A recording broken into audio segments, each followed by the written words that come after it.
Êtes-vous un bouc ou une brebis? Vous savez, avec Dieu, il n'y a pas d'ambiguïté. On est un et on est l'autre. On est un homme ou on est une femme. Il n'y a pas des demi de quelque chose dans la création de Dieu. Dieu a créé les choses très claires. On est un chien ou on est un chat. On est...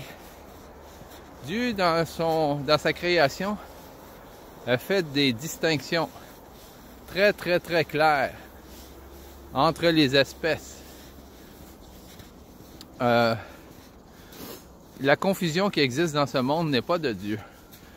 Ces espèces de transition-là qui est d'inspiration de la théorie de l'évolution, ça n'a rien à voir avec Dieu. Ça n'a rien à voir avec... je vais juste réajuster ça. C'est juste de la confusion. Dieu n'a pas créé de confusion dans la nature. Même les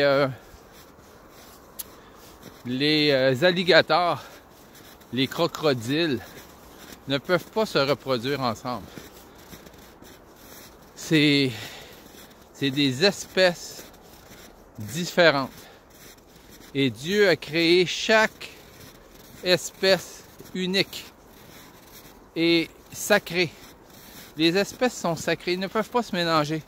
Il n'y a pas des demi de quelque chose dans la nature. C'est pourquoi l'évolution, ça n'a aucun sens sur le point de vue naturel, sur le point de vue biologique, sur le point de vue scientifique. Comment cette théorie a pu prendre tant de place, ça dépasse l'entendement. Parce que la transition, les espèces en transition n'existent pas. Il n'y a pas d'espèce qui passe d'une espèce à une autre espèce, c'est impossible.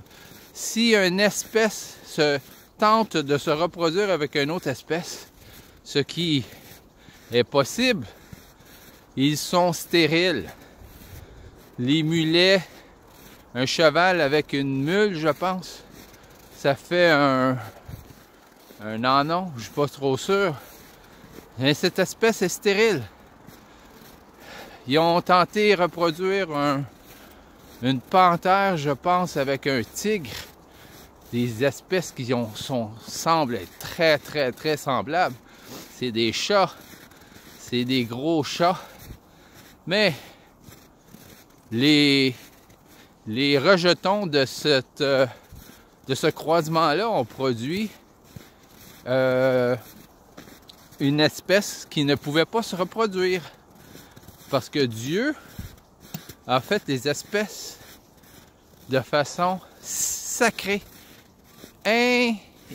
On peut pas les mélanger ensemble. On peut pas les mélanger ensemble comme les films qui nous ont proposé des planètes avec des têtes d'un puis des corps de l'autre.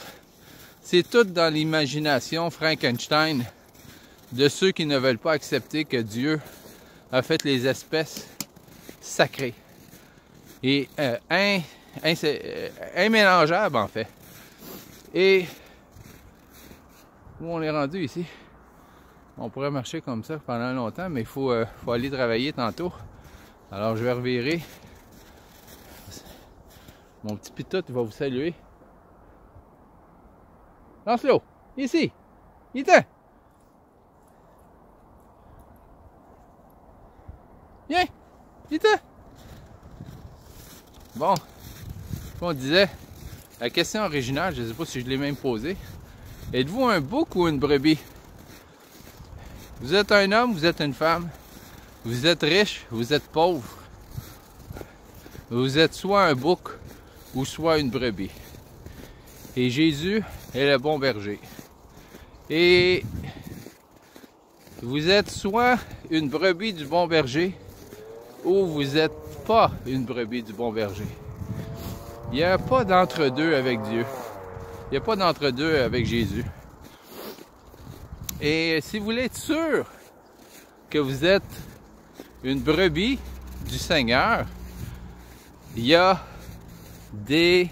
une description de qu'est-ce qu'une brebis du Seigneur dans Matthieu 25, versets 32 à 45.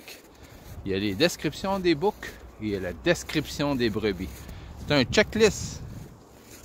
C'est un checklist et c'est un checklist très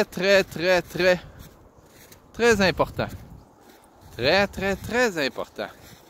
Voyez-vous, la parabole des boucs et des brebis de Jésus dans Matthieu 25 est la dernière parabole que Jésus a racontée avant d'être crucifié, avant son arrestation. Parce que au chapitre 26, c'est là que la nuit de l'arrestation a eu lieu. Ensuite, les interrogatoires passés au tribunal, si tu veux, de Ponce Pilate et tous les autres. Donc, le dernier enseignement de Jésus, dernier dans Matthieu, est la parabole des boucs et des brebis. Et c'est suivant le plus long sermon probablement de Jésus dans la Bible qui avait commencé dans Matthieu 23, où là Jésus a dénoncé les pharisiens. Et ensuite de ça, Matthieu 24, la description de la destruction du temple de Jérusalem et de la fin des temps. Tout le monde connaît Matthieu 24. Et Matthieu 25, les trois paraboles pour distinguer les enfants de Dieu de ceux qui ne le sont pas. Ceux qui seront sauvés et ceux qui ne le seront pas. Les vierges folles et les vierges sages. Les ouvriers fidèles, les ouvriers infidèles au début de Matthieu 25 et finalement la parabole des boucs et des brebis. Et qu'est-ce qui distingue les boucs des brebis? J'ai eu faim et vous m'avez donné à manger. J'ai eu soif et vous m'avez donné à boire, etc. Alors si on lit toute la description de Matthieu 25, versets 32-45, on se rend compte que ça décrit des gens qui ont de la compassion pour ceux qui ont des besoins particuliers, versus des gens qui n'ont aucune compassion pour ceux qui ont des difficultés, qui ont des besoins particuliers dans ce monde.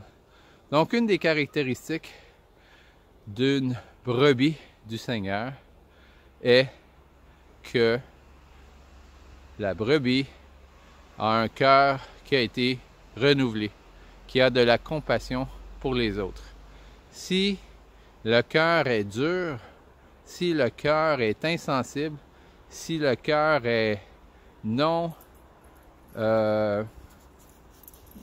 sensible aux besoins criants de ce monde, la faim, la pauvreté, la solitude des gens qui sont en prison, etc., bien, c'est un signe peut-être que le cœur n'a pas été renouvelé et que le salut n'a pas été compris.